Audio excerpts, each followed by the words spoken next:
মেয়েদের প্রথম শত্রু হইল তার মা। সব মা না, কিছুগুলি মা কুমন্ত্রণা, বদযুক্তি, কুযুক্তি মেয়েটারে দেয়া সংসারটারে বিনষ্ট করে দে, সংসারটারে নষ্ট হইয়া দে। পরে দোষ হয় বউডারে সেরি আমার সেরিডারে বিয়া দিয়া এই বাইত সুখ শান্তি হইল না। হৌরি জ্বালা, হৌরে জ্বালা, জামায়া জ্বালা। কিন্তু তলে তলে হ্যাঁ যে মানে সে পিন মারিয়া থইছে এটা তো কেউ জানে না।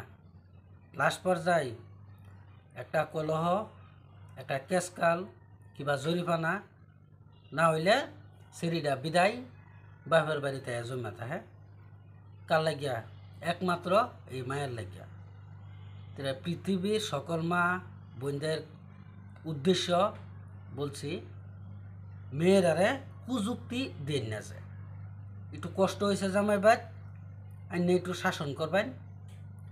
শাসন করতে করতে দেখবেন এক সময় মেয়েরা জামাইয়ের বাদ যদি ধরুন ভাত খাইবার তার মনে নাও হলো, তেও দেখবেন যে হ্যাঁ ভাত খাইব, কারণ বাড়িতে এরা কোনো কথা কয়ে কোনো সাঁস পানা, সবেই তারই ডাটে।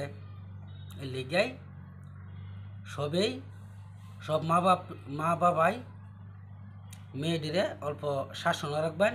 তা দেখবেন স্বামীর বাড়ি সুখের সংসার হইব, সুখের স্বামীর বাড়ি হইব, কোনো হাই কাজ কাল হইত না।